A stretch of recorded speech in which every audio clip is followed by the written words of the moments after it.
everybody. Oh, microphone. We need one of those. Hello, everybody. Welcome to the stream. It's different from what I would normally be doing. I'm doing a playthrough of the PC game called Fabled Lands, which is based on the books written by Jamie Thompson and Dave Morris. And those books were Choose Your Own Adventure books. They were absolutely phenomenal. Completely revolutionized my upbringing, as a matter of fact. I think my first encounter with Fabled Lands must have been in 1993. I want to say 93. No, not 93. 94 or 95. Somewhere around there. 94, I would say. And I was blown away by it. Up until then, I had been reading another set of Choose Your Own Adventure books written by Joe Dever called the Lone Wolf series. And they're very linear. They're very railroady in terms of how they play out. And then suddenly we got Fabled Lands, which was like, no, you can do and go wherever you like. So far, our character, Bryn, who's a rank 1 wayfarer, she has been a captain. She narrowly avoided being a pirate. She has done quests for priestesses of Lacuna and all sorts of weird and wonderful things. So it's been very, very, very exciting. And the Choose Your Own Adventure books, and Fabled Lands in particular, inspired me the moment I got my first computer, a Commodore 64 with a dot matrix printer. My goodness. The very first thing that I did on it was I started to write my own Choose Your Own Adventure book. And never finished it, but you know what? I think that was the spark that got me to really start wanting to write my own games and things. So there you are. Anyway, those of you who's just joined us, that's absolutely great. And within the circle D&D, I can hear the sounds of the dot matrix. Absolutely, very distinctive sound. So yeah, quite scary. Okay, so yes, I think we should just jump straight into it. It's lovely reminiscing with you, but we've got the game going, so here I am. Tell me if that music is too loud. I think I set it correctly last session and nothing has changed, so hopefully there we go. No sound, says Jerry Willis. I think it is just you. Alex, nice haircut. It's a mistake. This is what happens when COVID comes around. I cut my own hair and I may have cut a little bit too close, and then you kind of go, all right, well, I've got to cut the rest the same height, and then it's a disaster. It really is a disaster, but it's okay because it grows back. That's my favorite part. Anyway, so there you are. Now, yeah, it's let's jump straight into it. You can see we've got our character sheet out. Well, we've got Bryn, the Wayfarer. Let's just remind ourselves what we are carrying. We've got some chainmail, very nice chainmail, improving our defense to a 9, which is fantastic. And yeah, that's useful. We've got a spear, which has a range of 2, combat +1. But it does take 5 action points to use. Now, the action point is something that the game developers added. It's not part of the original series, but I quite like it, actually. I understand why it wouldn't be incorporated into the books. Why it's incorporated here makes absolute sense. And we've got a bow, not a huge amount of damage coming off of that 1d4. So, and we've got some other bits and bobs. Now, we've got this trinket, an amulet of protection. It's uncommon. There's no requirements, and it works like a charm. Only we can't equip it. We don't really know what's going on there. We've got 2 healing potions. We've got a backup sword, just in case. We've got a wolf pelt from some stranger on the road. We have a bag of pearls, which we thought we should sell, but maybe not sell. And then we've got the silver ingot that we could do something with. We've got no resurrection deals, but we do have safety from storms and a scouting blessing, which is quite nice. So that is Bryn. And I can't actually remember what we were doing. I know that we were in the Blessed Springs. Let's see. Become an initiate at the temple. So we've done all of the easy objectives. What about the... computer says no. All right, let's close that. Maybe I needed to... Yeah, there we go. All right, adapt. Sell cargo for profit. We've done that. Within the Circle D&D, yes, this is unfortunately a single-player game only. Although, having said that, a very good friend of mine, he and I both owned a set of the books. And I can remember still after school or on the weekends getting together and quietly just reading through the books, and every now and again we'd swap out. And what we would do is we'd say, oh, where are you in Sakara or in the world of this whole place of Golnir? And you'd go, well, I'm actually here. If we were in the same town, we would then trade with each other, but only then. And that's as close as you can get there. Laura Bones 79 pointing out there, smash that like button, folks.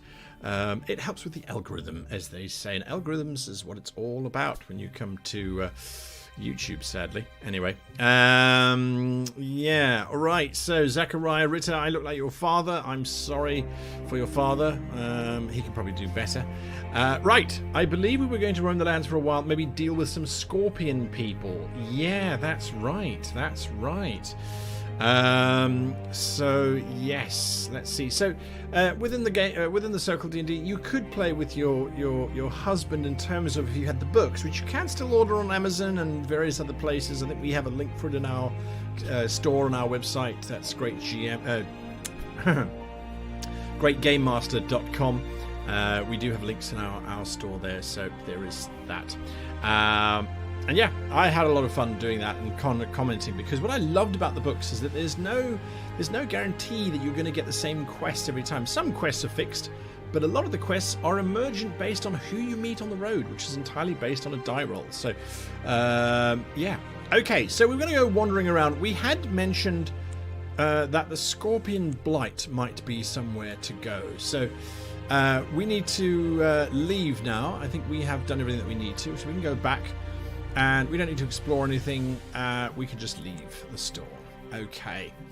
Right. Thank you, Laura Bones, for sharing that for the website. Okay. Now, Fort Brillin takes us all the way up there. And let's just see. I can't control the map that way. So let's just go to the actual map itself. So, oh, that's interesting. We've got some quest locations.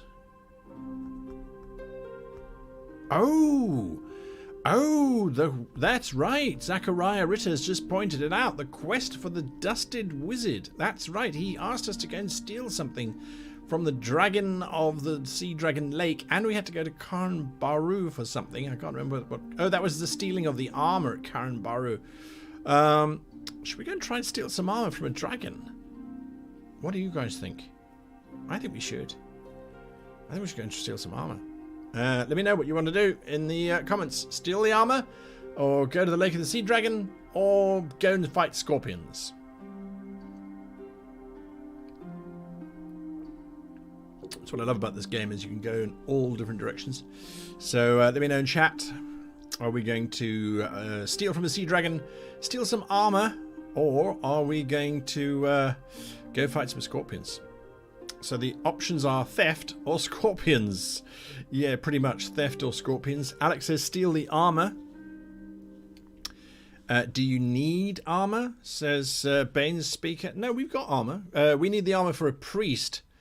Got 2 votes for scorpions, 3 votes for stealing armor.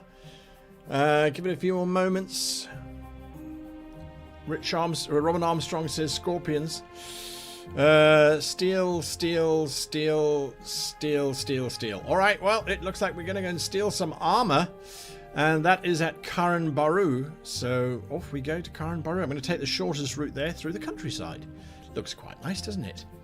You are crossing an open expanse of flinty ground. A few herds of sheep roam the low hills. Nothing happens. We continue on to the main road. The road is nearly blocked by wagons and supply convoys. A troop of soldiers forces its way through the throng. The men bang heads indiscriminately to clear people out of the way. You are mistaken for a beggar and receive 10 shards from a passing priest. No, actually, I'm not. Well, I suppose I am. Thank you. I'm actually an initiate, but there you are. Not going to fight them. Well, on to Karenbaru. Karenbaru is a medium-sized town that acts as a way station between the citadel to the north and the rich towns of the south. It is a garrison town. Many supplies, arms, and soldiers move through Karenbaru on the north-south trail. Shops, temples, traders, and the like have sprung up here to serve the needs of the military. There is also a sizable mining community, for the mines of Saqqara lie in the Bronze Hills, just outside the town. And a slave market where poor unfortunates sold into slavery are bought for work in the mines. Karenbaru Market consists of several covered arcades. Much of its stock is for miners and soldiers, and it is run with business-like efficiency by the Saqqaran government. Okay, well, let's pop into the inn and listen for rumours if there are any. Always good. The Blue Griffin Tavern is frequented by soldiers and mercenaries. The tavern costs you a shard a day, and for each day you spend here, you can recover 1 stamina point if injured, up to the limit of your normal unwounded stamina score. Well, currently our stamina is 9, so we're alright. Listen for rumours. You hear an interesting story about one of Baroness Ravine's knights in Golnir. Apparently, he is plotting against her. Interesting. Intrigue and treachery in the court of the Baroness, mutters a man before his voice fades to a whisper. There's not much else to hear, so we have to leave. House dash we don't have to worry about. Let's go to the market before we go and try and steal stuff. Maybe, I mean, we've only got 121 shards. We could sell some stuff here. A silver ingot gets us 150 shards. The bag of pearls gets us 100. It was only 80. I think that's a pretty good deal. Sell our sword for 40. J Kosh, thanks for this. Gotta go. Have fun, J Koch. It will be available for watching later if you're so inclined. Wolf Pelt gets us 50. Okay, so let's see. What have they got? They've got some swords, some axes, an amber wand. We're going to be stealing, so we really need... Yeah, all this stuff costs 500. We don't have 500. Rat poison alchemy. No. When applied to your weapon, it will grant a +3 offense and +2 damage against rats or rat-like creatures for 1 fight. Nice, but we don't need that, and the rest is too expensive. Okay. Alright, well, there we are. That's it. That's it. Thanks for this. Yeah. Right. No more boating around Dominion Hermit. Not yet. Not yet. We have to get caught first. Okay, what's our thievery skill 4, I believe? It's not amazing. It's not amazing, but it's not terrible either. You want to see how the divine is represented in the settlement. Well, let's visit the shrine of Lacuna. Lacuna is the goddess of the moon and of the wilderness. She aids hunters and woodsmen and travels in the lost places of the world. Her temple here is a long hall of oak, covered in vines and plants of all kinds. Inside, flowers fill the air with a pure and clean scent. Are we initiate of Lacuna? I don't remember who we were initiate with. I don't see where we would even find that. Character sheet, seek a blessing, resurrection deals, cures. Oh, follower of Lacuna. There we are. It says there, follower of Lacuna. It costs more to try and steal than you make from the theft. A quick break from merchantry, a quick dive into thievery. Yeah, we are initiate. You're quite right. There we go. Follower of Lacuna. Okay, so that's fine. Let's seek a blessing. Oh, we've already got a blessing because we haven't used it yet, so let's leave that temple. Back to the other temples. Let's visit the Temple of Three Fortunes, because it sounds like it could very well be thievery, and we might just need that. The Temple of the Three Fortunes is a squat square building. A frieze above the door depicts 3 women weaving a tapestry. That's the tapestry of fate, where our destiny is woven, comments a priest. Let's see if we can get a blessing. If you are an initiate, it costs only 20 shards to purchase the Three Fortunes blessing. A non-initiate must pay 80 shards. The luck blessing works by allowing you to re-roll any dice result once. It is good for only 1 roll. You can only have 1 luck blessing at one time, and once it's used, you may return to the temple to buy more fortunes. How come we didn't know about this one? I feel like we need to renounce Lacuna and become an initiate here. How do we become an initiate? So hang on a moment. A generic reroll that seems pretty good to me. Becoming an initiate of the Three Fortunes gives you the benefit of paying less for blessings and other services the temple has to offer. And it costs 75 shards to become an initiate. You cannot do this if you're an initiate on another temple. I think we just need to go and speak to Lacuna. Is anyone against leaving Lacuna? I mean, Lacuna's great. I'm not saying anything against Lacuna as a goddess. She's brilliant. We never got lost once. I like that. But, you know, to be perfectly honest with you, we're surrounded by forests. We can't really get lost anyway, because we always know where we are. We're in a forest. So I think we should renounce the worship of Lacuna. Anybody else in favour? Do we renounce it? I hope we renounce it. I'm going to renounce it. To renounce the worship of Lacuna, you must pass an ordeal of judgment. This entails the High Priestess throwing several silver daggers at you while you remain motionless. If Lacuna sees it in her heart to forgive you, the daggers will all miss, she claims. Do we take it? Do we take it? We need to roll a luck roll. You know what? I think this is a test. This is actually a test not of Lacuna. It is a test of the Three Fortunes. Because surely it would take great luck in order for the daggers to miss us. Well, there we go. We submit to the ordeal. You stand against the wall as the High Priestess draws back her arm and hurls a stream of daggers at you. The daggers all miss. With the ordeal concluded, you are now free to leave with the goddess's hand no longer guiding you. Now, we will go to the Temple of Three Fortunes and will become an initiate. Yes, my money. Shut up and take it. Thank you very much. And then we will seek a blessing, which will only cost us 95 shards, which I think is a win all the way around. You see, we are lucky. We are so lucky, and down to 26 gold shards. Right. Well, there is that. Okay, let's save. And I don't think Maggie's joined us this evening. She was always advising us to save on a regular basis. The Temple of Turnai, or Tyrnai is where we're going.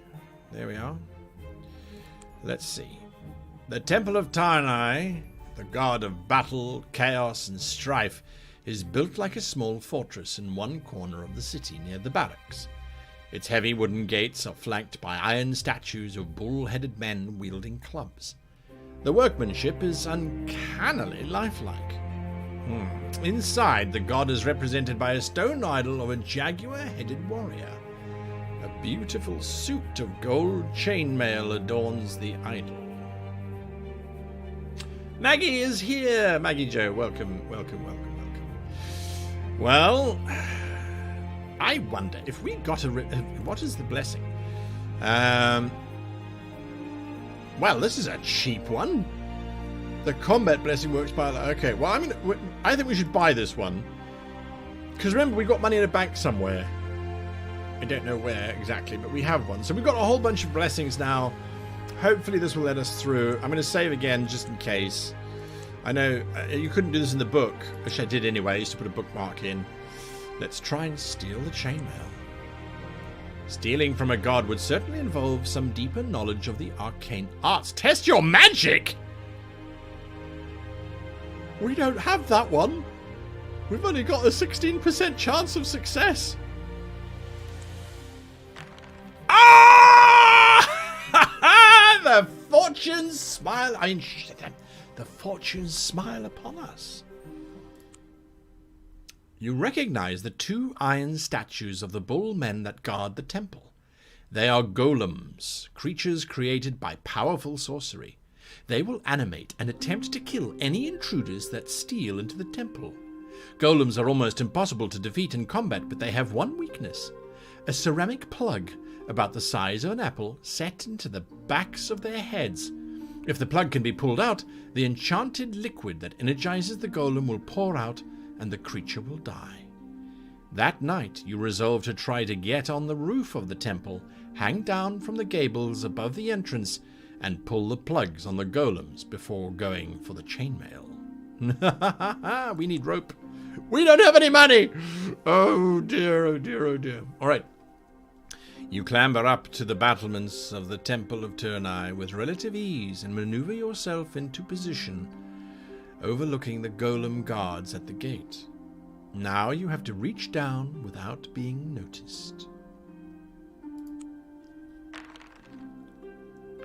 I think we're going to use a blessing. Ah, what is this? What is this? As you stretch out your hand, you lose your footing and plummet to the ground right between the two golems. They turn their heads with a grating rumble and open their mouths to speak. The sound that comes out is a bell like gonging that alerts the temple. You pick yourself up and fall back on the last resort of a rogue, running for your life. Warrior priests swarm out of the temple in pursuit.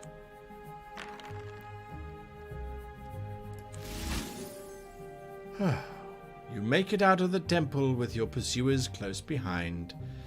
However, you manage to lose them amid the alleys of Karenbaru, hiding inside a barrel of rotting food.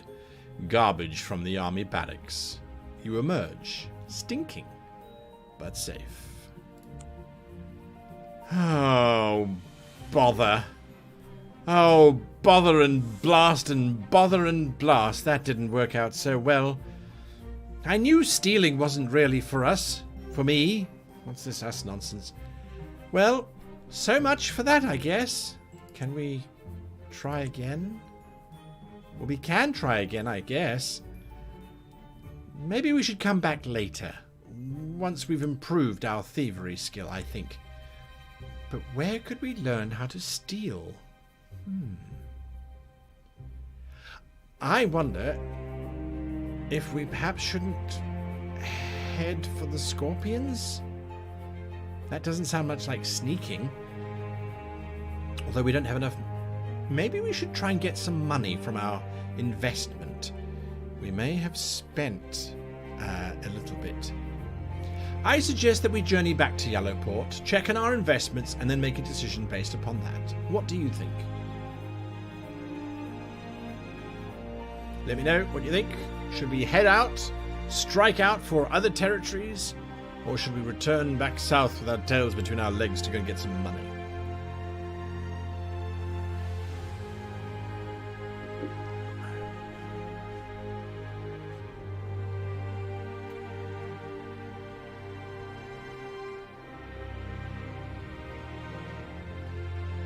Let me know in the comments.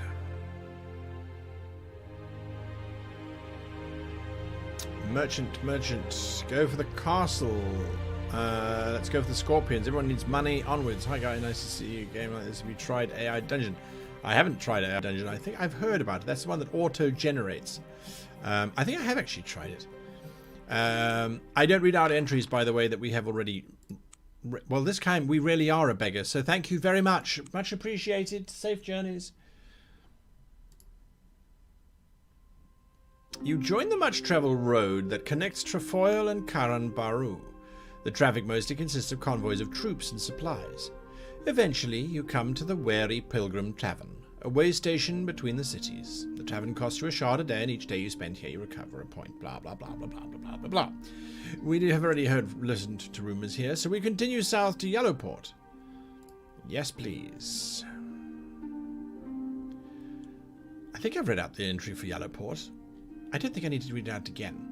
Tell me, do you want me to read out all of the entries all over again, or just skip the ones that we have already been through? Let me know. In the meantime, I'm going to go and try and get our money back. Let's manage investments, shall we say. You can invest money. Okay, sure. So what then is check on investments mean? Ah. Rereading might be nicer for new viewers. Skip, says most of it. Most people have said skip. Sorry, Ubiko. You are outnumbered there. Do you have anything in inventory to sell? Asked Maggie. We do have some, but total guild investments, 100 shards. To find out how well your investments have done, you have to test your luck. Okay. Oh, special bonuses. +1 if it initiated the 3 fortunes. +2 if you have information on the best trading route. And +3 if you know of the best buys locally. Well, we don't know about those two, so let's just do this. 9. Investment remains unchanged. Wow, you can get it all the way up to 17. Okay, so that's fine. Let's withdraw some of that money, shall we? Deposit or withdraw. Deposit all the shards. No! Withdraw all funds. Sorry, wrong way. You gain 10 shards. What? Go back. Manage investments. You have 100 shards. Right, withdraw all 100 shards. Done. Right, good. Okay, fine. I think we got a charge of 10 shards there. Get a luck blessing before investing. Yeah, it makes absolute sense. Absolute sense. Okay, so that gives us some cash. So let's go to the market. Where's the market? To market. And see what we can get here. We've got some rat poison. Climbing gear. We've been looking at climbing gear for a little bit now, haven't we? So we could pick up some climbing gear. Lockpicks. That's what we need. That improves our thievery. Lockpicks. I think we need to save up 300 gold for some lockpicks. Or we need to get 300 gold for our lockpicks. I think that makes the most sense. How are we going to get some money? The pearls do look unique. We can sell them for 100 shards. That's not bad. We can sell this iron ingot for 200 shards. We could sell the sword. We haven't used the sword for anything. But we haven't been in combat, though, with our new spear. So I'm not sure. Let's see. So, we steal some lockpicks. I like that idea, the game guy. Hear me out. We steal some lockpicks. Back to being a pirate. We haven't ever been a pirate. Where's our ship, anyway? I think our ship's in Marlock City. We have a ship somewhere. I know we do. I don't think we can access the ship inventory just yet. Wait, what's this? Ship's manifest. There we go. Yeah, it's in Marlock City. No cargo. Easy. The priestess dressed in silken robes. Didn't we get one? I'm sure we got a boar's tusk. Oh, it's quest completed. Okay, quest completed. Oh, steel is very hard. The kingdom of the Reavers. Yeah, but we can't go there because that's... Well, that's the Isle lies to the south. Maybe we should go there. The kingdom of the Reavers. Maybe we should do that. The kingdom of the Reavers. Shall we do that? Let's go to the kingdom of the Reavers. What do we have to do there? The guild in Golden and Sakara is plagued by privateers on the high seas. Amateur One-Eye is the worst of these lawless dogs. He has cost us thousands of shards. Bring me the head of Amateur One-Eye and I will reward you. He and his cutthroat crew operate from the unnumbered isles, now called the Kingdom of the Reavers because of the pirates who have made their own base there. The isles lie to the south. Well, I think we should go after that then. What do you guys think? Reavers is the only medium quest. Let's do that. Alright. Well, we'll have to walk there then. Via Trefoil or Shadar Tor? Well, I haven't been to Shadar Tor yet, so let's go that way. You are on the cobbled road between Yellowport and Marlock City. It is well kept by the Sakaran military. You spot a man up ahead, striding towards you. Suddenly, 5 or 6 bandits appear from the wayside to assault him. The lone figure executes a series of movements almost faster than the eye can see, and you see his sword flashing in the sun. Moments later, the bandits are all lying dead or dying around him. You stop to compliment him on his swordsmanship. The man, a grizzled veteran of many campaigns, regards you with steely grey eyes and says, "I've learned much of the arts of war in my time, it is true." Impressed by his skill and demeanour, you venture to ask him to teach you some of these arts. He looks you up and down with a critical eye.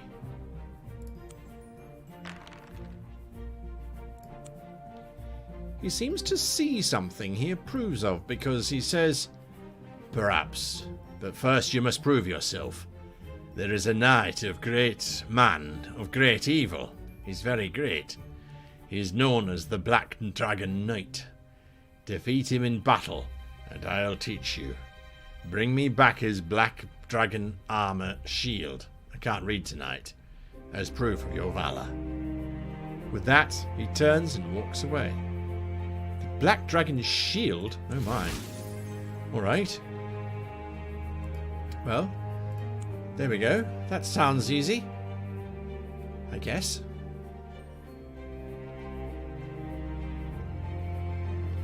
But how will I find him? And then how will I find you? You cry. Will you have me kill him for you as well? He asks over his shoulder. As for the second, you can find me in the Blue Griffin Tavern at Karenbaru. My name is Inrit the Sun. Alright, Inrit. Later. You come to the top of a windswept cliff. An ancient pillar of jumbled rock, pitted and weather-beaten, stands at the cliff's edge, like a broken finger pointing at the sky. Seagulls sing their song of desolation in the air. Judging by the runes etched into the rock, the Tor dates back to the time of the Shadar, a race that ruled Harkuna so long ago they are lost in myth and legend. Go down to the beach, examine the ruins, or continue on the road? I think we should continue on the road, really. I think that's where we should go. We'll come back to the Tor. Marlock City is a huge, sprawling metropolis, enclosed in a fortified wall said to have been built 1,000 years ago by the ancient Shadar Empire. It is the capital city of Saqqara. Marlock City is known as Marlock City, and that's all we need from that history lesson. Go away, you horrid peasant. I've heard this before. All right. So we're going to go sailing. Yeah, I think so. Examine the ruins. Yeah, I was going to examine them, but I thought, no, we're on a mission here. We're going to go and do stuff. So we are going to set sail. Harmy hearties. Welcome aboard, Captain. Oh, welcome aboard, Captain, says the first officer. Can't stand that man. He's still first officer. Let's make a move. All right, we want to go south. I didn't see an option to go south, actually. Your ship is sailing in the coastal waters of the Shadar Tor. You can just see the Tor, a jumbled mass of rocks, sitting on the cliff tops as it has done for 1,000 years. A merchant ship. The merchantman appears to be from Golnir. It keeps well away from you, no doubt fearing piracy. Your ship is sailing in the coastal waters off Shadar Tor. Okay.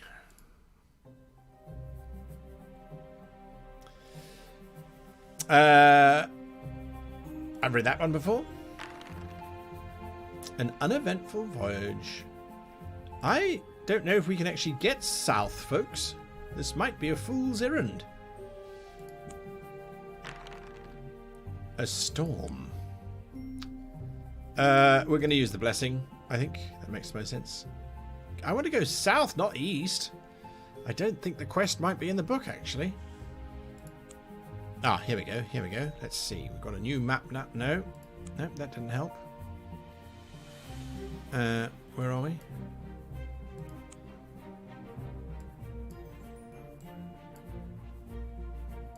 Sorcerer's Isle, the shoals. I don't see it on the map anywhere, and I don't see...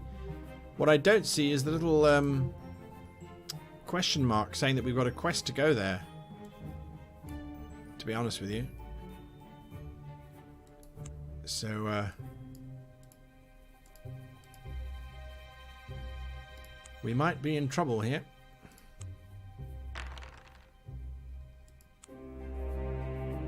Yeah, I don't think we're going to get it. It's just book 1 at the moment.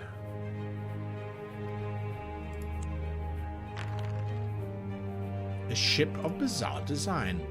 A strange-looking craft is bobbing in the water. It is shaped like a cone floating on its base, and as you draw near, you realize it is made entirely of metal. Its sail A huge piece of cloth seems to have collapsed and is spread around it on the surface of the sea. Great blue and white letters and some foreign script are painted on its side. You notice an opening on one side. Well, let's enter the strange craft.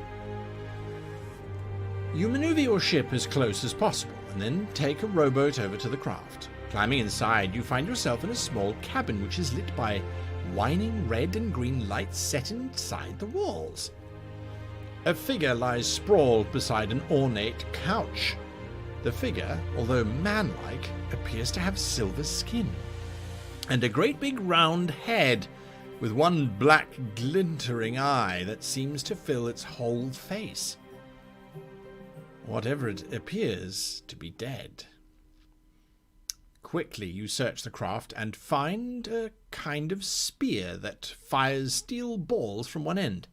It counts as a magic spear. Oh, that's a nice little find. Let's get out of here very quickly before he comes back to life. You know what we haven't done is we have not gone to the coastal waters. Let's go north. I'm curious. You are sailing off the coast of the Blessed Springs in Fort Brillen. Gulls cluster around the ship looking for food. Their cries echo across the vast seas. Oh, double one. Storm. Heavy black clouds race towards you across the sky, whipping the waves into a frenzy. The crew mutter amongst themselves fearfully. If you have a blessing from Elvir and Velmir, which confers safety from storms, you can ignore the storm. I'm just going to, for no apparent reason, equip the weapon. Now, it's got a range of 2. It's doing 2 to 7. The other one was doing 2 to 7 as well, but it's combat plus 2. I do like our combat being 6 at the moment, which is not brilliant, but it's better. The storm hits with full fury. Hold fast, men! No! Your ship is thrown about like flotsam and jetsam. When the storm subsides, you take stock. Much has been swept overboard. Also, the ship has been swept way off course, and the mate has no idea where you are. We're lost at sea, Captain. Continue. Which direction, Captain? That way. I know exactly where we are. Look, we are right here. The Isle of Druids. Okay, interesting. Right, let's... the crew have been using a net to catch fish. This time they have caught a sea centaur, a strange-looking creature with the top half like a man and the bottom half like a seahorse. It struggles feebly, clutching at the net with webbed fingers, trying to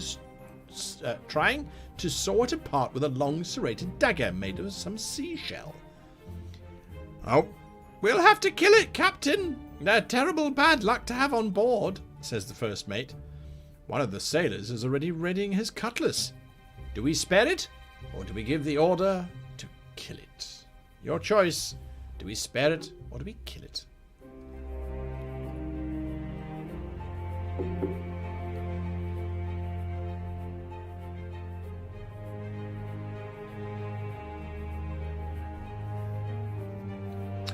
Got some votes in. We are sparing it, I think. No mercy for Mermaid, says Ubieko. Spare it, everyone says spare it. Alex says kill it. We've got more spares than kills, so we're going to spare it. The men mutter amongst themselves at your decision, but you insist. The sea centaur lies barely able to move on the deck, nor does it speak. That night, you see a strange glow rising up out of the depths.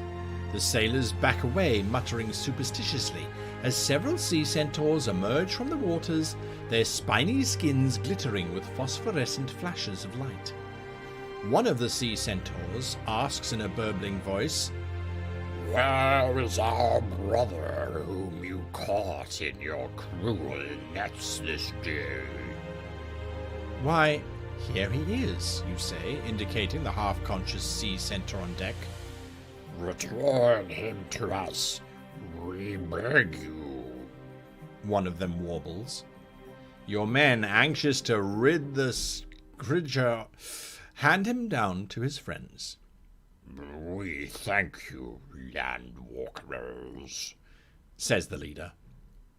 He gives you a conch of safety from storms ×3. When you blow it, it confers the blessing of safety from storms. It can be used 3 times only. Each time you use it, it will reduce the number of charges by 1. When it is out of charges, it becomes useless. Well, that was worth it. You are sailing across the Sea of Whispers with a clear blue sky and a salty wind to help you on your way. Alright, so this malarkey didn't really get us what we were hoping for. We were hoping to go and hunt some pirates, but instead... Oh, I should blow the conch, shouldn't I? Ship of Bizarre Design. We've already entered that ship. So let's make a move. I think there's a tick box missing there if any of the developers are watching. I have no option of going south, so I don't think we can go south. We'll try one last time. Oh, let's just get this thing in. I don't know if we actually have to blow it. Drop. I don't know how you would blow it.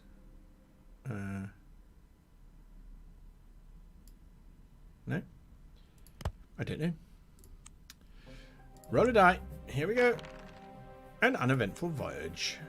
Oh, let's go to the coastal waters. It looks like that could be 1,000 shards, couldn't it? But it doesn't make sense. The Sakarans are all over this place, so I've got nowhere else to click down here. So I'm afraid that's a bust. Okay, well, we're in port, and we didn't do... I mean, we didn't... We gained, as far as I'm concerned. We gained. So let's just go to the market. And I think we can sell the sword and the spear now. Because we've got this remarkable gun thing. And we can always just buy a spear again. It's not a magical spear. That puts us 140. I mean, we could sell this bag of... Oh, that's only 80 at Marlock. We get 20 more. We get 20 more if we go elsewhere. The conch we can't sell, which is fine. The silver ingot, 190. Marlock is a cheap city. I don't like it. I don't like it at all.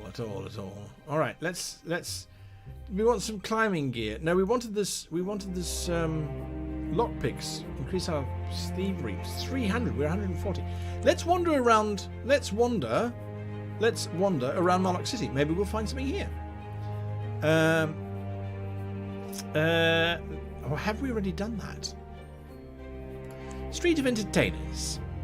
Psst. Come here, friend. Whispers someone from the shadows. No, thank you. I don't have any coins on me. No, not market. I think we've already wandered around Marlock City, I think. Can someone remember? The residential quarter? You come across a blazing house in the poor area of town. A crowd has gathered, watching the flames impassively. A young girl runs up to you in tears. "My mother is inside! Please help her!" she begs. The fire is raging hard, and you are not sure whether anyone could be left alive inside. "We'll save her!" "Yes!" You charge into the burning building in search of the child's mother. You see her lying unconscious at the bottom of the stairs. Desperately you try to get to her, but a burning beam has fallen across your way and the smoke is making you choke. Roll a die. Lucky. Yeah, well, we worship the lucky. With a heroic effort, it should be with an heroic effort, you manage to get to the woman. Gathering her up, you run for the door and stagger out into the cool night air, smoke and flame licking at your heels. The townsfolk give you a rousing cheer. Hey. And the girl thanks you effusively for saving her mother. Later it transpires that the woman is actually a powerful sorceress whose experiments in fire magic went slightly wrong.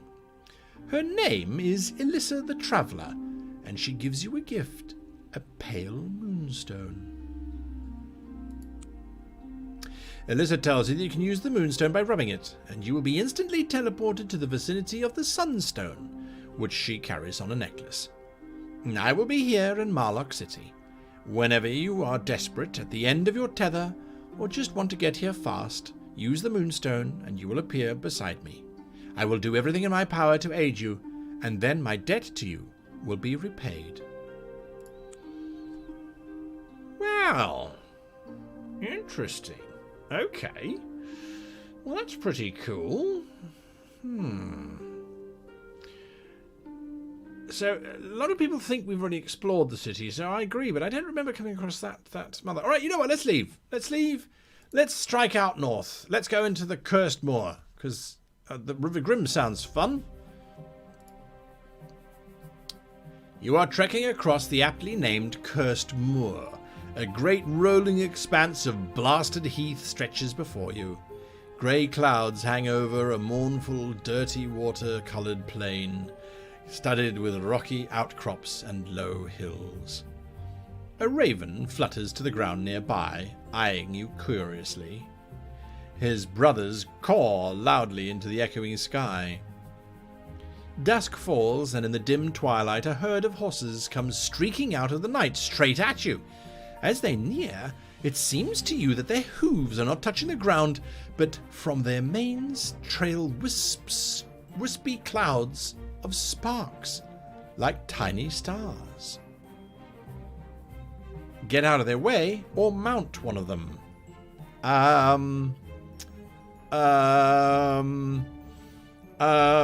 think we should probably get out of their way. The horses rush past you. They seem to gallop through the air, whinnying and neighing, bellowing at the twilight sky. Soon they disappear from your sight. You make camp, and the next day you continue your journey. I'm nervous about climbing on board strange and wonderful horses that have sparks for manes. Yeah, not so sure about that. Okay, let's go to the River Grim. I mean, it can't be that bad, can it? You are on the east bank of the River Grim, a great and powerful river which rushes past towards the sea. You can travel to Golnir from here. Well, we can't actually, because that book doesn't exist yet as far as the game is concerned. A water sprite curses you. Lose a blessing. Huh. Well, sucks to you too, bugger. Cursed... Alright, let's go to the Devil's Peak. I'm just wandering. I'm going crazy here. You are crossing the western wildernesses, an expanse of wild, sparsely populated countryside. A few trappers and woodsmen make a living from the natural resources of the area. A tall spire of rock, a towering anomaly of geology, rises up in the clouds, dominating the horizon.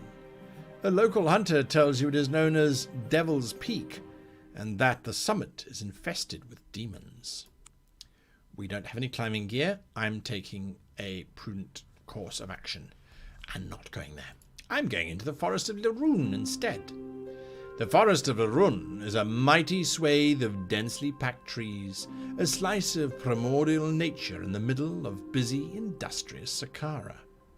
You thread your way through the ranks of trees. In places, the forest canopy almost blocks out the sunlight completely, and you are wandering in deep shadow, haunted by the cries of the creatures of the forest. Venture deeper into the forest. You hack your way through the undergrowth until you stumble across an old ruin. Creepers and forest moss have grown over most of it, but you can see mask-like faces set into the walls, glaring down at you as if in angry outrage at your intrusion. You come to a massive stone slab, clearly a door. Set into the middle of it is a round granite face, the visage of a sleeping demon. Suddenly, an eye pops open and regards you curiously. "By the tentacles of Tantalion!" exclaims the face in a gravelly voice. "A human! I haven't seen one of you lot for 100 years." An expression of suspicion forms on its rocky features. "What do you truly desire? I mean, what do you truly want, anyway?" "Just passing through," you comment eerily. "Well, you can't pass through me unless you know the password. And that was given to me by Astralius the Wizard King. Let me see now. 1,000 years ago by Ebron. This is his tomb, you know. Well, how do I find the password then? You ask. Well, says the demon door, Astralis was a wizard. So why don't you ask some wizards? And where would I find some wizards, you ask? How would I know? Replies the door testily. I've been stuck here for 1,000 years. Okay. Well, we know a wizard in Trefoil. Interesting. Okay. Well, we're still going north, so the riverbank it is. This is the east bank of the River Grim, near its source in the spine of Harkun, far to the north. You reach a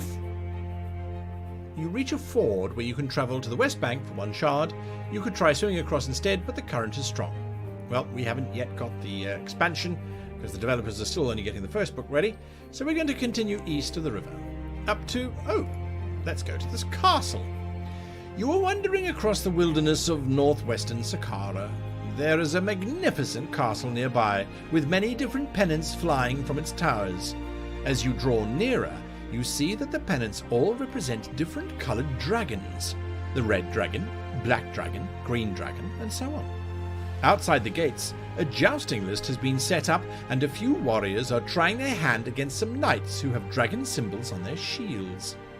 A knight in full plate armour rides up and says, "Welcome to the castle of the Dragon Knights. It is our custom to joust against all who would come here, for a wager, of course." He explains that you must bet the weapon and the suit of armour that you would use for the joust. If you lose, you forfeit the weapon and armour. If you win, you get the armour and weapon of the knights you defeat. Most of your opponents, you note, will be using a sword and plate armour. Seek the Black Dragon Knight. Take the wager and joust, or leave. Well, we did come here to fight the Black Dragon Knight. Let's just save, shall we? Let's seek out the Black Dragon Knight. You are looking for the Black Dragon Knight on a quest that was set for you by Ianrint. Yanrit. How would you? Yanrit, I suppose. Yanrit the Sun. You ask the knights if he is here. The Black Dragon Knight? Yes, he is, replies one of them. But he fights only to the death. There is no wager save the greatest of all for him. That is to say, life itself. So let's see. Time to save Scum. Time to save. Scum to fight the Black Dragon Knight. Absolutely. Well, we saved just before we entered into this dialogue, so let's just save again, just in case it didn't save. We're saving the other one there. All right. Yes, good. Fine. And fight the Black Dragon Knight. The Black Dragon Knight comes out to meet you. His armor is of black steel, and you think you can see glowing red eyes through the slits in his full-face helm. You must fight him. None shall pass. What?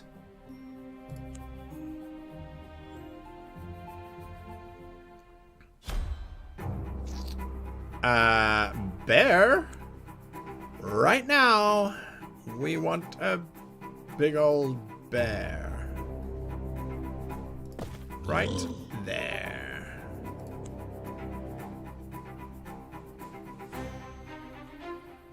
The bear goes there. Can't attack. Then we can go... I'm thinking if we go here, we can't attack either. But that's the end of our turn. Poor bear. Fight back, bear! Good bear. Good hit. Did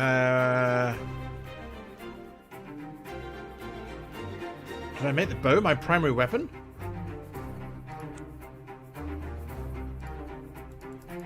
Oh my goodness, I have to swap weapons. So I'm going to go there, and can I stab? No, I can't! Oh, bear's going to die. Huzzah! Huzzah! If I back up... No, how much does it take to hit? 5 action points. Well, we've only got 6, so... Best just to knock him down. It's a flesh wound! A flesh wound? I'll cut your bleeding arm off! Come back here and I'll bite your ankles off! Coward! Okay, there we go. Laura Bones, thanks so much for being with us tonight. Have fun, and we'll see you around. Oh dear, oh dear, oh dear. Alright, well, we survived that. The other knights are amazed by your skill, and they seem quite pleased that the Black Dragon Knight is dead. He was an evil man, says the Green Dragon Knight. You take the Black Dragon's shield. As you watch, the rest of your opponent's body dissolves into a foul-smelling smoke, armor and all. You leave the castle. Well, I think we should go to Karenbaru. He spat the bear in the eye and blinded it, yes. 'Tis but a scratch, absolutely. Now the question is, do you keep the shield or do you give it to the quest giver? That's a good question. What does that shield do for us? Chance to block 15%. May not shield against actual black dragons is the disclaimer. I like that. I like that indeed. Okay. Right. No, let's go and hand this thing in. So we're going to go through the Bronze Hills. You are walking through Bronze Hills. Virtually the whole area has been given over to mining. Everywhere, quarries and mine shafts abound. It is a horrible expanse of torn-up earth. Hardly any areas of green are left. Great heaps of excavated rock, leached of their useful minerals, mar the landscape. You find a quarry that is open to the public. That is to say, you pay 50 shards, you can dig for an hour in a silver mine. Well, I don't know about that. What do you think? 50 shards? Do we dig for an hour? I mean, it could be quite fun. I'm just saying. We might find some silver. We are quite lucky, after all.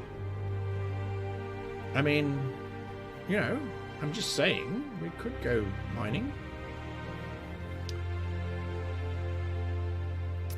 Yes, let's go dig. We do not have enough money. We've got 50.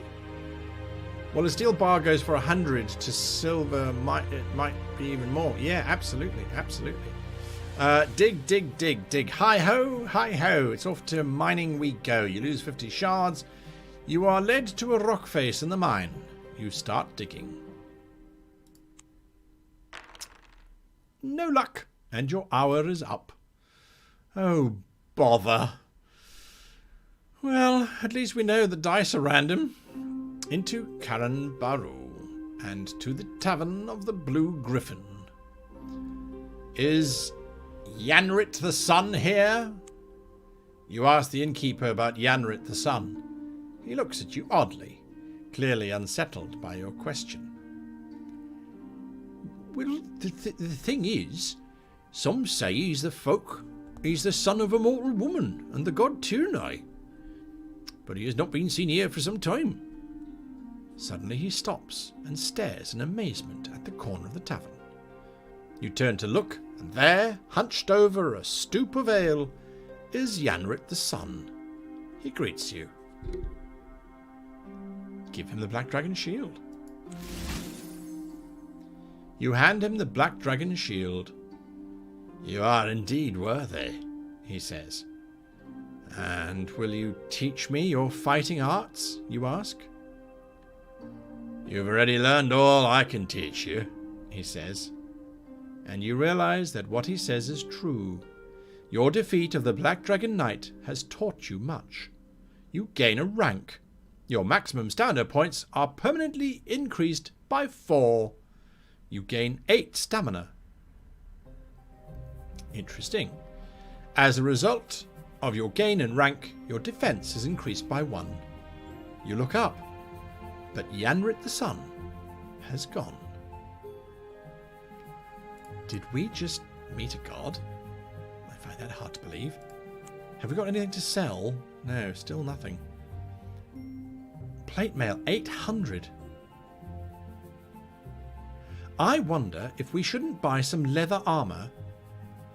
Although maybe we should go to battle with those knights again and see if we can get some armour. I'm not sure. That might be better. Yeah. We leveled up. Yep. There we go. Well, I guess we're going to have to make a decision now. We're very good at defending. Our combat is very good. Do we go back to the castle and try to earn some money by winning some equipment that we can sell so we can buy some thievery things so we can go and steal the treasure from the dragon? Or do we just go to the scorpions? I don't know. Let's think about it. And whilst you think about it, I am going to go make myself a fresh cup of coffee. And that's decaffeinated coffee for any of those of you who are worried. And I'll be back in 5 minutes.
Okay, I'm back. So I see there are lots of discussions going on. It looks to me like the scorpion thing got voted for the most, as there's 2 people who spoke about that.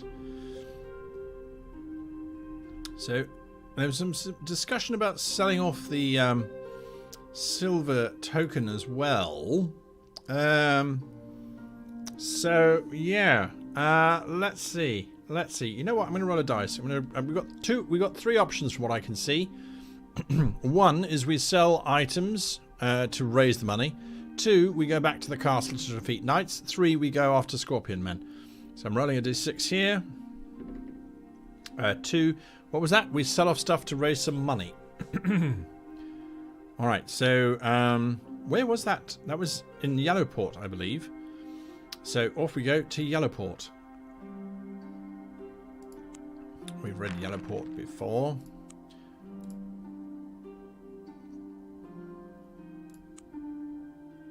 We're fully healed. So straight on down to Yellowport. And we're going into the market where we will sell... Should we sell a bag of pearls? Should we sell a bag of pearls? Zachariah, you're right. 2 was the castle. I meant 1, 2, or 3. And I rolled a 2 on the dice, which would have been 1 and 2, 3 and 4, 5 and 6. So I was confusing you there. I'm sorry about that. We're going to sell the bag of pearls. I mean, do we really need a bag of pearls? Yes, says Alex, sell the pearls. Any other takers on that?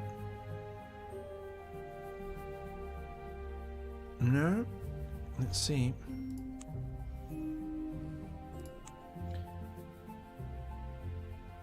Yeah, let's sell it. The pearls might be important, but they're not important now. The silver ingot. Have we raised enough yet for that lockpicks? Not yet. The only thing that's left is the silver ingot, so we're going to sell that. That gets us the shards. That's what we were after.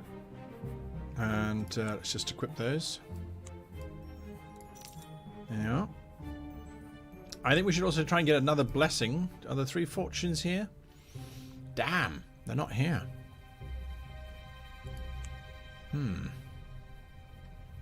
Where was the Temple of 3 Fortunes? In Karenbaru, that's right. Keep the silver. Oh dear. Dear, oh dear, oh dear, oh dear. Alright, well, we'll go get another silver nugget. We can get them, I'm sure. We need better gear if we're taking on plate mail armored knights. Oh, I see.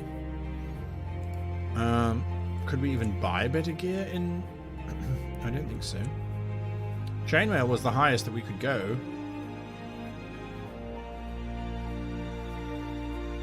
So, I think we're pretty much maxed out. I don't think we're going to get better than a +2 weapon for now. No? Oh, hang on a moment. Why don't we try and do some missions here? And I think rat poison might come in handy.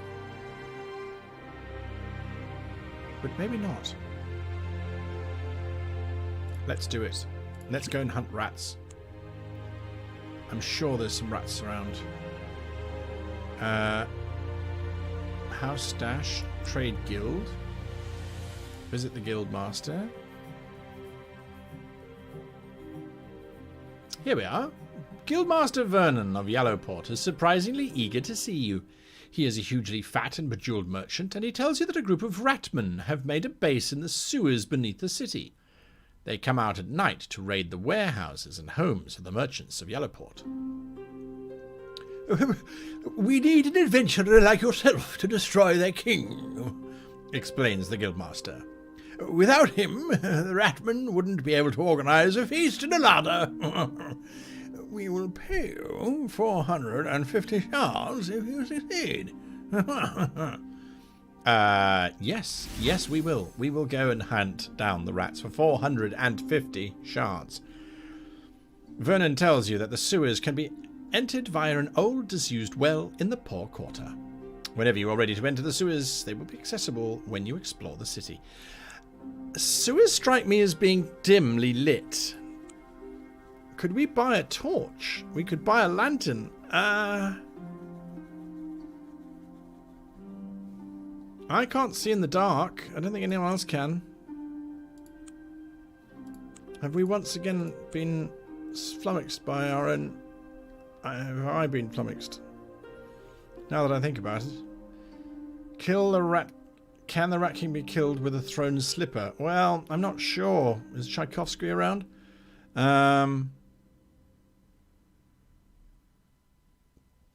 Buy a lantern. Yeah, it's going to get dark in there. Bodwin Binkhorst. I'm playing the Fabled Lands game from Prime Games. It's based on the books of the same name, Fabled Lands, by Jamie Thompson and Dave Morris. And that's what I'm playing through at the moment. You know what? You know what, folks? I'm making an executive decision here. We're going to hunt scorpions. I think that's what we should do. Because the rats in the sewers are dark. They're dark places, so I think we should probably avoid going into the sewers. Venefax. We've read the description of Venefax already, and let's explore. You think of places that could be of potential interest to you in the strangest looking village you have seen so far. After a while, you narrow them down to a few useful possibilities. Chat to the villagers on the rooftop. Visit the village healer. You climb down the ladder into a house with herbs and plants hanging on the walls and shelves lined with pots, pans and bottles of all sorts. The healer, an old woman, can cure you of poison, but is unable to cure disease, lift curses or heal wounds. It will cost you 25 shards to get cured if you are poisoned. Okay, well, we're not poisoned, so that's okay. So let's chat to the village on the rooftop. A small boy runs up to you saying, "Help us! Help us! The man-eating bloody Thursday gobbler has got my little sister!" His mother, a flaxen-haired beauty, comes up behind him. "Surely you mean bloodthirsty, not Thursday?" you ask. "Oh no," replies the young mother. "The man-eating Blood Thursday gobbler is so named because it hunts only on Thursdays." The boy's name is Mikhail and his mother is Lynn. Her husband is away in the army and her young daughter Haley was taken by the beast last Thursday. Apparently several people have disappeared, never to be seen again. "Please, help us," plead the villagers. "We are here to help and make money." You wait until Thursday. Lynn tells you that the disappearances happened a little way out of town near an old farmhouse. As you leave town, you notice Furuz, the master of the market, heading in the opposite direction. Well, do we follow Furuz or head for the old farm? An interesting question.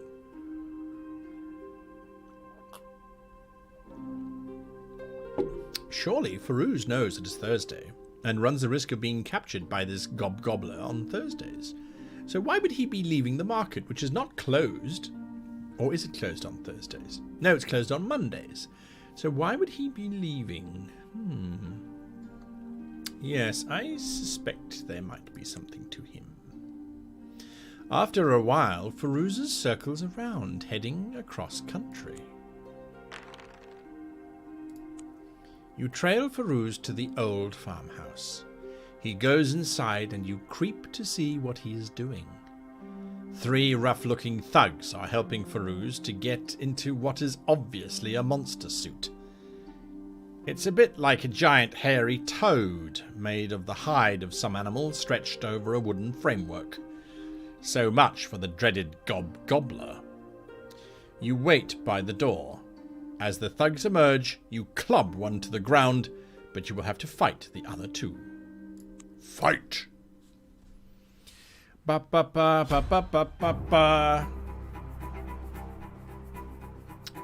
Bear! Eat him, bear! Okay, or just sit there, it's fine. Let's change weapons and fire our arrows. At one on bear. 1 damage. End of turn. No! Bear! Leave bear alone!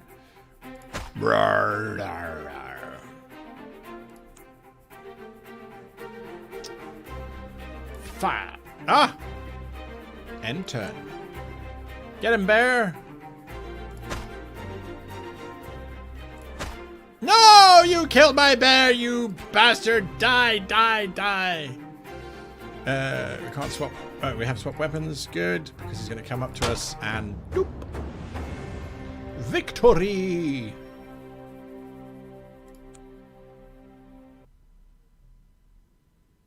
After the beating you served Farouz and his accomplices, you wake him up with a bucket of cold water. He is eager to run off, but at the sight of a hardened adventurer rather than a timid villager, he surrenders and confesses all. He terrified people with the monster disguise to keep them away from the farm. He and his men were kidnapping villagers, chaining them into the cellar below and selling them to a slaver from Karenbaru for work in the slave mines. You find Haley and several other villagers down below in the cellar. "Please, don't hurt me," begs Farouz. "I'm only trying to make a few shards." "What? By selling your own people into slavery?" says one of the villagers, giving a good kick. "Ah!" You lead them back to Benefax. Haley runs into her mother's arms for a tearful reunion. Lynn, the mother, gives you a suit of chainmail and a sword. You can keep the sword, love. "These have been in the family for generations. It's all I can give you," she says. Farouz is handed off to the local magistrate for judgment. He will probably be sold into slavery. The villagers welcome you as the one who brought Farouz to justice and saved their people from slavery. Benefax is a strange-looking village. It looks like a single gigantic building. All the houses are jumbled together, and this feels like I've read this before. Right, good. So, to market, we've got a sword to sell. Okay, great. Oh, we wanted to buy a lantern. We must remember that. There's nothing else that we can sell. There is nothing else that we can sell. Okay. Well, I guess we leave. There's nowhere else to explore. Going into the tavern, into the inn, is pointless. The market we've done. Let's leave. Let's go into Scorpion Blight. We're going to go into Scorpion Blight. Are we doing this? Are we doing this? We've got 40 minutes left. Let's go into Scorpion Blight. We still can't afford the rat stuff. Sell the spare chainmail! No! You are on a rough track that runs between Benefax and the territories of the Scorpion Men, slogging your way through hot, dry scrubland. A hawk circles overhead, cawing harshly. A couple of scorpion men scuttle out of the bush to confront you. They resemble huge scorpions, but with a human head and torso. They hold swords and shields in their human arms. The creature's eyes blaze with an unearthly yellow light, and they scrabble towards you with frightening speed, whipping their stings up and around at you. You must fight them. Uh-oh. Look at that. Bear!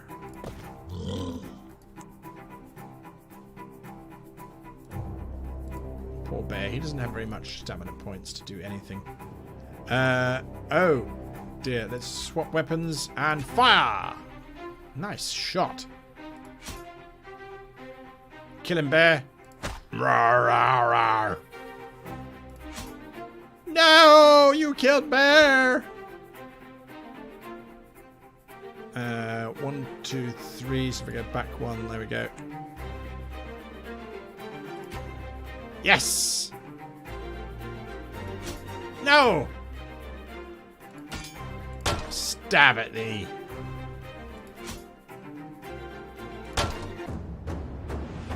Done. Victory! The creature falls dead.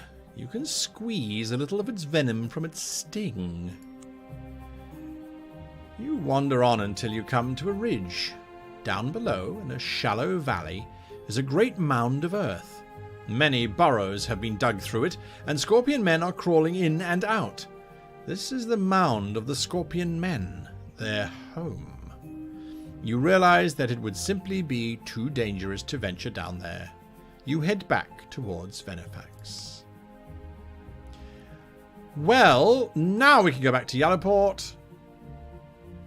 We're not diseased or follow the three fortunes, blessings, curses and diseases, no diseases, but we now have scorpion venom, not strong enough to kill you, but debilitating enough to get you killed, and we have the extra chainmail. We are going to sell that, thank you very much. And there's all of our money that we needed to buy that lantern. Yes. And how much we got left? 150. Should we buy this rope stuff? Climbing gear. Or do we save up? What is this? Weapon mastery, books and scrolls. +1 damage. Oh, that's quite nice. Except we're not using that. Lightning strike. Call down a bolt of electricity to strike a single target. Deals 50% max weapon damage and has 70% chance to daze for 3 rounds. Requires a base of magic 6. Oh, we won't be doing either of those things. Alright, alright. More abilities means more opportunities. That's true. Climbing gear? Yay or nay? We've only got 3 slots left. What do you think? Climbing gear? Or rope? Rope's cheaper, but climbing gear, it will never leave you hanging. Oh my goodness.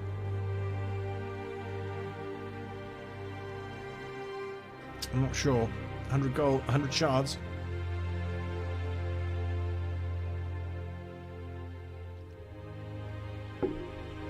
The only Xbox 360.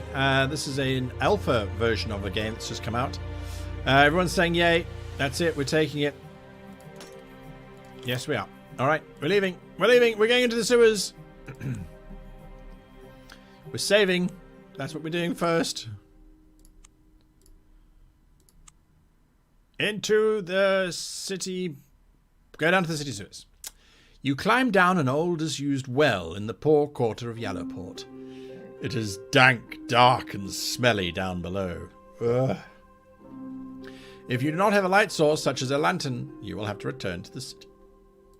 We have a lantern. Ha ha! The dank tunnels running with rivulets of foul water take you deeper into the unknown. You mark the twisting passages with chalk so that you can find your way back. Shortly, you come out into a large, rough-hewn cavern, wreathed in shadows that dance and flicker in the light you have brought. A sound makes you start in surprise. Ah! The sound was the click of a secret door sliding open in the wall of the caverns. With a swift motion, you step up beside it, back to the wall. A figure emerges, but you are able to ambush the ambusher. Deft blow to the back of the head sends the dark figure crashing to the ground. Another steps forth, however, shouting in a guttural voice. You realize that the figures are ratmen, man-like creatures that stand on 2 legs, but which have the tail and hairy features of a gigantic rat. You must fight them.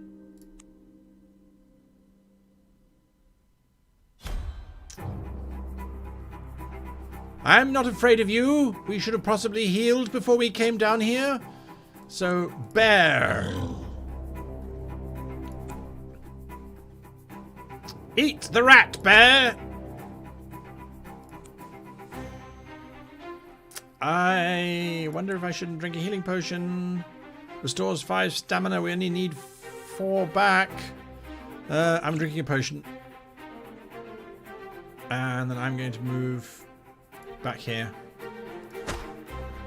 Bear can do it. Go, bear, go! Yes, bear!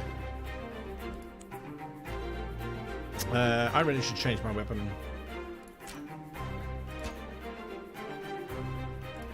These are big sewers. No! Poor bear. Bear must hate me. Victory!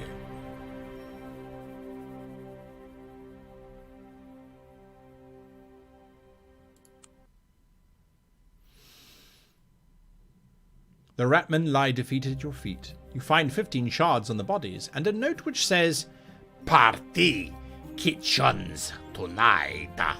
Rank and file rats only. No officers and no king allowed. The rest of the cavern is bare, so you press on down the tunnels ahead. After a while, you come to a clearer area of the sewers, a part of the old city now buried under Yellowport. It dates from the period when all of Harkoona was ruled by the masked ones of Utaku, before the people overthrew them. You come to 2 rotten wooden doors. Names have been scratched onto them by some half-literate ratmen. One says, Throne room. the other says, Kitchens. You can hear gravelly rap voices from behind both doors. Enter the kitchens, or enter the throne room. I think we should go to the throne room, since everyone else is in the kitchens, I think. Gingerly, you open the door. It leads to a curtained alcove through which you observe the room beyond. It is a long, low hall, clearly an ancient Utakin temple from a time when the masked lords of Utaku ruled all of Harkoona, but now part of the sewers of Yellowport. A cheap wooden chair has been placed on the altar to act as a throne. On it sits a large and extremely ugly ratman. He has a tacky amulet around his neck and a rusty iron hoop for a crown. About 4 ratmen are kneeling before him, engaged in conversation. But Scab, One of the ratmen is saying, that's great King Scab to you, dung breath. bellows the rat on the throne. Charge in to attack, sneak in to assassinate the king, use sorcery to get close, or bluff your way in. I think we're going to sneak in to assassinate, because charging in sounds like you're going to fight them all anyway. So I think sneaking is probably the best idea. We don't have much magic at all, and we're not very charming in the slightest.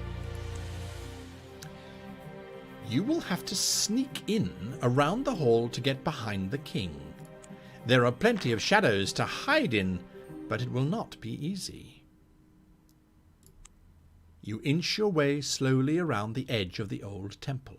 Suddenly, you burst out of the shadows and cut the king down, catching the ratmen by surprise.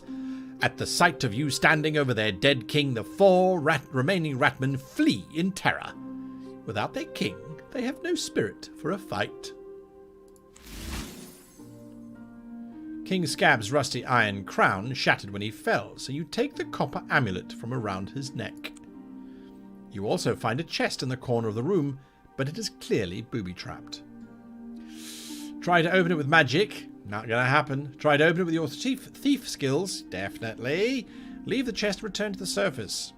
I don't think that we're going to just do that. We're going to try and open this chest. It's a rat man. How good can he be? Disarming the traps should be no match for your thievery skills. The chest springs open with a click. Inside you find 60 shards, a mandolin, and a potion of healing. There is also an ancient religious text about the gods of the Utaku, called the Scroll of Ebron, which reveals that one of the gods of the Utakin was called Ebron, and that he has 14 angels. Well. Your inventory is full. No! What are we going to drop? What are we going to drop? The rat poison. We didn't use it. I think we're going to drop it. Because that mandolin is worth like 300. Didn't we hear about Ebron earlier? Zachariah Rita? I'm not sure. Well, we're now going to go and just chat with the Guildmaster. Guildmaster Vernon is pleased to see you. You hand him the copper amulet, and he exclaims joyfully, "The amulet of a King Scab. Well done, indeed." You are given 450 shards as reward. And now we leave. Oh, now we have all the money we could possibly want. No, we're not going to do that. We're going to go to the market. What were we going to do at the market? We were going to buy armor? Well, we've got the best armor we can. We don't have plate mail. Do we get plate mail at... Where do we get plate mail from? Oh, and do we want to sell the mandolin? It gives us +1 to charisma. Our charisma is 3, so that would make our charisma 4. That's not bad. Interesting. We have lockpicks. We've got those attached already. I mean, the mandolin, by equipping it... where does it go? There. That does give us a charisma of 4. That's not bad.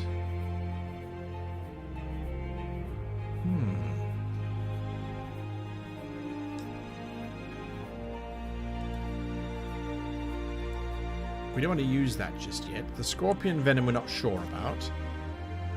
The lantern we've now used, but who knows if we need to use it again. Rarity legendary. Well, I don't think we should sell that at all. Yeah. You get plate mail at the plate post office. Oh, I see. The game guy. Very funny. Yeah, we got a lot of cash for now, so I agree. I think that was a successful little run there. Let's just save the game. Alright. Look, our sanctity is not great. It might be wise to try and pump these scores up whilst we have the opportunity to buy them. I mean, it's only +1 that it goes up by. I know that much. But for 200, it doesn't seem much. Because what's our sanctity is 3. Our sanctity would go to 4. Makes life easier. I think I'm gonna buy one. I'm gonna buy one, and you can shout at me later. All right. Okay. So now what are we doing? We've now done the ratmen. We've done the scorpion men. Oh, I know. Let's go to the wizard. Let's go to the wizard. And let's visit Oliphant. You find a large red pavilion which has been erected over a ruin. Oliphard, the wizard, is inside. He greets you warmly. Oliphard can use his sorcery to teleport you instantly to certain places at a cost of 100 shards a journey. Oh, well, we actually came here to talk to you about getting a name.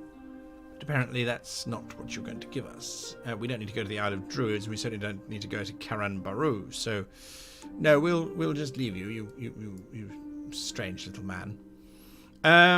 Okay, so we said the sea dragon was potentially something that we could do. So let's go and have a look there. I have to say a big thank you to the highest low. Thank you for that donation. I do appreciate it. Glad that your D&D group have stated that you've improved as much as a GM. All thanks to you. No, well, thank you, and thanks to you, actually. You're the one who has to put into practice all the nonsense that I talk, so well done. There we go. There you go. That's very kind of you. Thank you for that. Okay, let's go north. Let's go to the Sea Dragon. I think it's time that we go to the Sea Dragon. Let's go to the Stinking River. The Stinking River has cut its way through the high ground here. On the edge of the chasm that overlooks the river lies the village of High Theris. The locals are behaving very oddly. You watch the villagers lay out a fine feast on the village green. A pig is set roasting on a spit, loaves of freshly baked bread are piled beside, bowls overflowing with fruits, butter and cheese. Lastly, the richest merchants of the village bring coffers full of silver which they set beside the table. To your amazement, instead of sitting down to dine, the villagers then scurry home and start closing the shutters on their windows. I just want to make sure that we equipped everything that we said we were going to equip. Curious. Okay. This is the game called Fabled Lands, which is an alpha currently by Prime Games. It's the computer version of the books written by Jamie Thompson and company. It just looks to me like the screen is cropped. Give me a second here, folks. There we go. That should fit a bit more. Let's, sorry, I got distracted. What goes on here, you ask? Why do you behave so oddly? The villagers seem quite frightened of you, but one old fellow has nerve enough to reply. This banquet is for the ghosts of 3 travellers who lost their way in a storm, fell into our mill pond, and drowned. When was this, you ask? 7 years since. They came every night, every year on this night, and every night on this year. No, only on the year. And if we don't placate them with victuals and treasure, there'd be a mess of trouble. How do you know that? Old Megan told us, He says. She knows much about such things. Well, right, yeah. Old Megan told you, did she? Yeah, I don't think so. From the cover of a hedge you wait until dusk. By now, all the villagers are safely indoors with their shutters tightly barred. As the sky is turning from velvet indigo to the starlit blackness of night, you see 3 pale figures come loping across the green from the direction of the mill pond. They must be the ghosts. Seeing the banquet, they utter gleeful cries and start to devour what has been set out for them.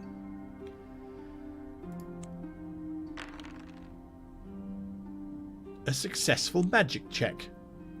You notice that the figures have left footprints on the damp grass and cannot, therefore, be ghosts. Step out and confront the figures, stay hidden, and follow when they leave. Oh, yes. Burdened by the heavy chest full of coins, the 3 figures have left deep footprints in the grass. You follow the footprints to the mill, where you see an old lady and 2 men dusting flour off their clothes. Another successful year's haunting, laughs the woman. Quietly you creep back and tell the villagers what you have discovered. Brimming with outrage, they go straight to the mill and seize the 3 miscreants. Old Megan! Cries one of the villagers when he sees who is the ringleader of the 3. So, you've been masquerading as a ghost these 7 years, eh? Well, tomorrow we'll take you to the gallows, and then you can play the part for real. Out of gratitude, the villagers present you with 80 shards. Oh, so kind. You gave them a whole chest of silver, and you're only giving me 80 shards. You do not wait around to see what fate befalls old Megan and her accomplices. In theory, they should be taken to the assizes in the nearest town, but feelings run so deep in this case that you suspect there will be some rough justice meted out. You resume your journey to the Lake of the Sea Dragon. You are up the stinking river near its source, the Lake of the Sea Dragon. From here, the yellow waters rush down to the sea. The smell of the bubbling, sulphur-laden water is abominable. The shores of the lake are swept by ochre waves, and the air smells foul. A sickly green pale seaweed is the only vegetation that can survive in the sulphurous waters of the lake. A small fishing village, Cadmium, has grown up on the shores of the lake. What can we buy in Cadmium, then? A smolder fish alchemy. There's something fishy about this catch. Must be the smell. And a silver ingot. Well, we said we would buy back the silver ingot once we had the coin for it, which we do. We don't have a lot left in our pack, do we? What if we need a smolder fish? Nah, I don't think we need a smolder fish. Alright. The local village is very small, with very limited options to explore. Maybe you could try and talk to a fisherman. Fishing? You ask? Oh, fishing, you ask? Surely nothing can live in these poisonous waters. The fisherman shows you a bright yellow fish with grey stripes, saying, "Only the smaller fish is adopted to sulphur. It feeds on the local seaweed. Mind you, the smaller fish is totally inedible." Well, why hunt it then? Well, each fish is worth quite a bit to sorcerers and the like. We have a standing quota to fill each month for the magical colleagues at Dwarma. The sulphur-laden organs burn in a particular way, a very useful ingredient in certain magics, I'm told. And where does all this sulphur come from? Well, scholars say there's an underground volcanic vent. Others believe it is the breath of the sea dragon. Personally, I always drop a silver nugget into the waters once a month to appease the dragon, for his favourite meal is silver. Well, you've been very kind, you strange, superstitious, smelly man. And let's hire a boat and go fishing. You can hire a fishing boat for 15 shards a day? Well, it does come with a fishing net, I suppose. Well, here we go. Don't know when last we saved, so we should probably just do that. Pay the 15 shards and off we go. You row out into the lake, spread the net, and wait to see what happens. After an hour or so, a great bubbling and frothing of the lake disturbs your solitude. A massive scaly head the size of your boat erupts out of the ochre-coloured water on the end of a long sinuous neck. Great luminous green eyes look down at you. The creature is covered in brown scales with a bright red crest running from the head down its thick ropey neck. I am Veus, the sea dragon, it says in a rich, creamy voice tinged with evil greed. To fish in my lake, you have to pay tribute. To wit, 1 silver nugget. Pay now or face my wrath. Hand over a silver nugget. Here you are. Excellent, says the dragon, catching the nugget in one of its clawed forelimbs. With that, it rolls over and dives down into the lake. At the last second, its tail whips out of the water inches from your face. You could reach out and grab it if you wanted to. Here we go. Here we go.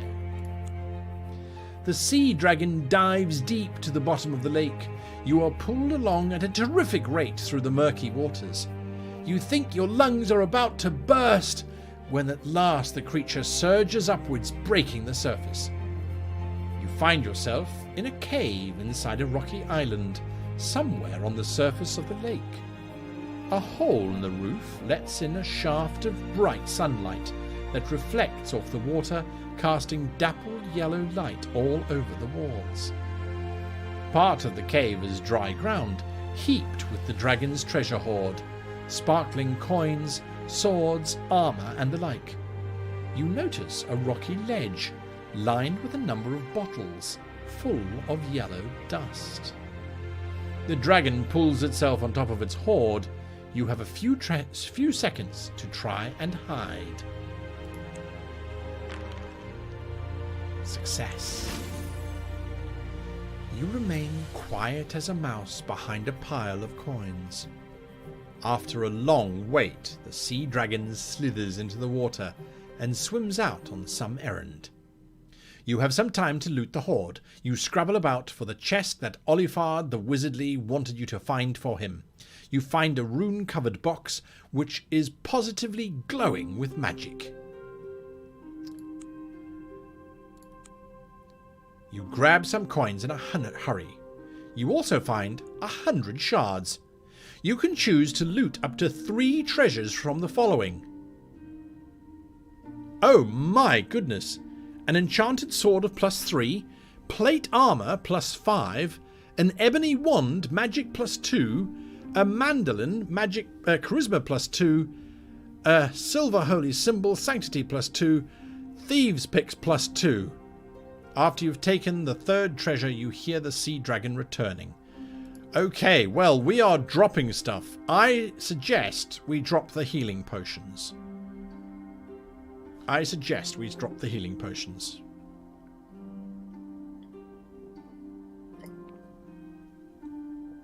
Or the lantern. Or the climbing gear. I'm dropping a healing potion. I'm going to consume it because I can. The lantern? Should we drop the lantern? I think we should drop another healing potion. I mean, they're not that expensive. Are they? I don't remember them being that expensive. No. Yeah, dropping the healing pots. Yes. And then what do we take? The chainmail, the plate mail, for sure. The lockpick, so we can go and get that armor.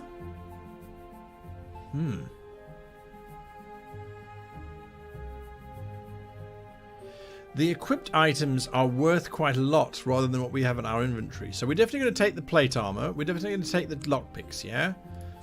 So we're going to put the plate armor on. That chainmail is still worth a fortune. That's worth like 300, this chainmail. To buy is 300, to sell is probably a little bit less. The same with the lockpicks. We can only take one more thing anyway. So what do we take? The mandolin? I mean, our weakest thing is magic. Thievery is now 676. So what could we our charisma? I mean, what do we want? Sanctity? Do we have a sanctity choice? Or do we just want our combat? Take the magic wand.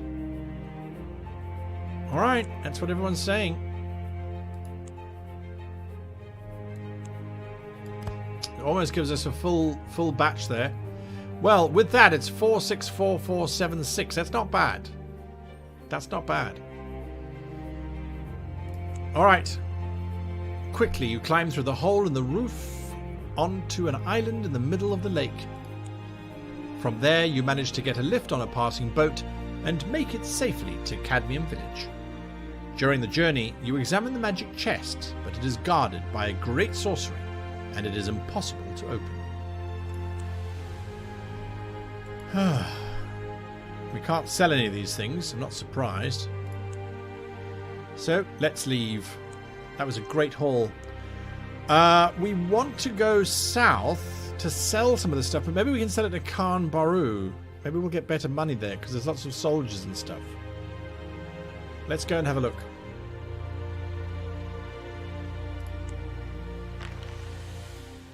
No.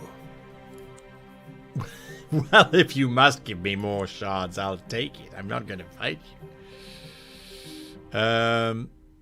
Okay, so we're in the market. We're going to sell this stuff. So look at that. We're getting 180 for the chainmail. That's not brilliant. 270 for the lockpicks. Do you think we need the lantern now? I mean, they're always useful. But what's this amulet of protection? I don't know what that does. See, to buy is 800. We got it free. That's brilliant. Absolutely brilliant. We could buy the compass now to improve our scouting, but our scouting is already 7. I mean, it's like, how much more do you want? Ah.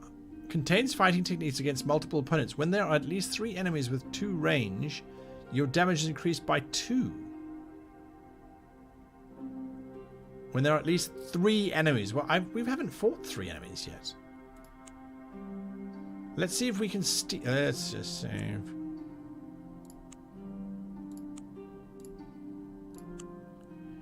Let's see if we can steal that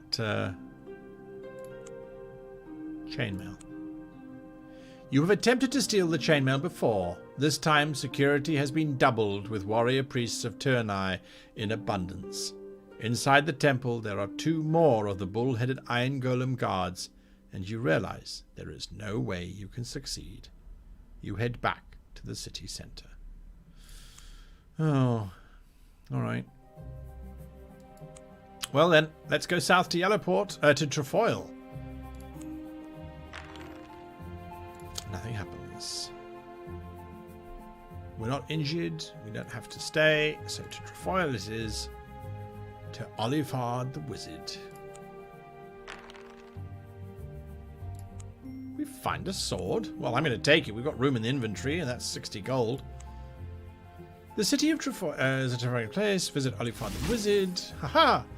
My chest! Yells Olifard joyfully as you hand it over. Olifard thanks you and teaches you how to be a better adventurer. You gain 1 rank. Your maximum stamina points are increased permanently by 4, and you gain 4 stamina points. As a result of your gain in rank, your defense is also increased. Olifard can use his sorcery to teleport you instantly to certain places at a cost of 100 shards. No, we're saving our money. Well, that was a complete success. I wonder now where we should go. We've done 5 out of 10 quests. Collect 2,000 shards. Learn an active skill. Obtain a renown title. Well, I don't know. Let's go to Marlock City and see what they have for sale at the market.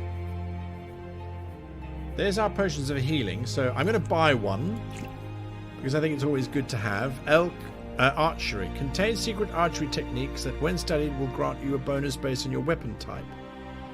Bow, plus 10% crossbow, sling. What does our weapon count as? It's a 2-handed polearm. Oh. Alright, and we have a regular bow. So, I don't think that's very good. Hot Pursuit. When you cast a signature spell... No, we don't have a signature spell. Interesting. Okay, well, we don't need anything from here, I don't think. There's no point in buying a compass of +1. Sell the sword. Yes. Right. I think we're doing remarkably well, touch wood. Are the 3 fortunes here? No. Oh, but hang on a moment. Where is Sig? The Temple of Sig the Cunning, patron of vagabonds, troubadours, lovers, thieves, and rogues, is a ramshackle warehouse in the poor quarter.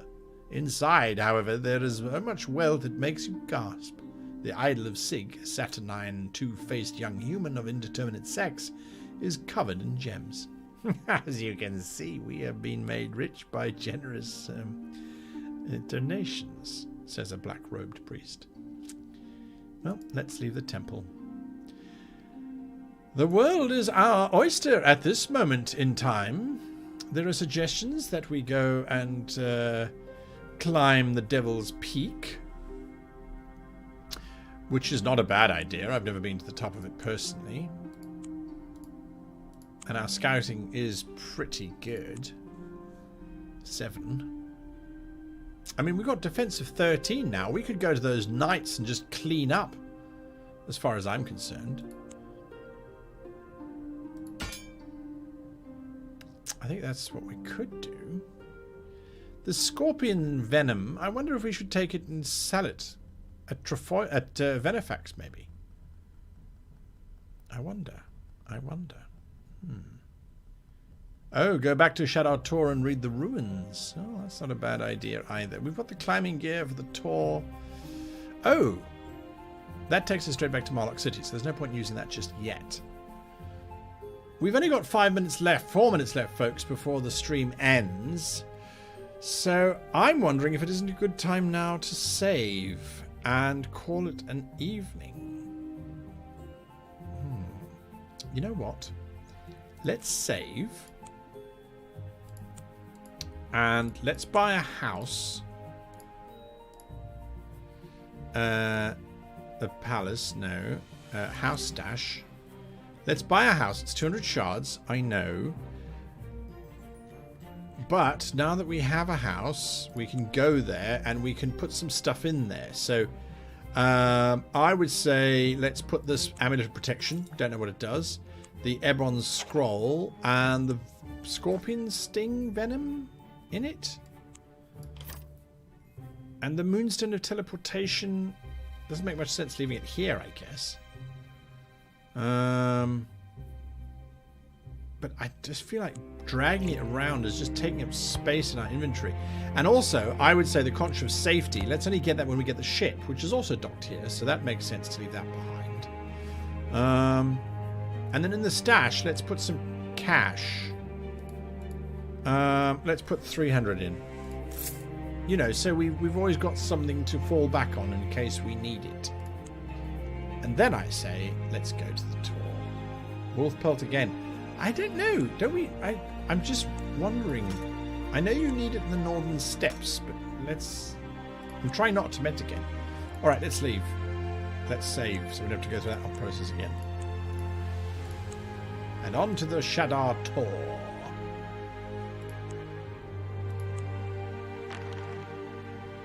You find a lantern by the side of the road. I'm not going to say no to free stuff.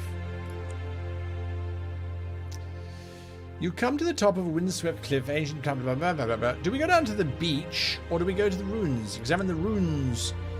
You take a closer look at the ruins. The ruins mean nothing to you. Well, you might as well go down to the beach. You climb down a narrow track to the beach. The sea pounds the rocky shore, and the spray lashes your face. A mournful yet utterly captivating singing suddenly fills your ears. You look out to the sea and spot several mermaids and mermen cavorting in the surf. Come, come to us, one of them calls in a lilting voice that fills you with a yearning desire to plunge into the sea and swim out to them. Your mind falls into a waking dream, and you walk lazily into the waters. The merfolk, laughing and singing, take you down to their undersea home of living coral, where they stop you from drowning with their fairy magic. They keep you for several weeks, until you are no longer an amusement to them. You wake up.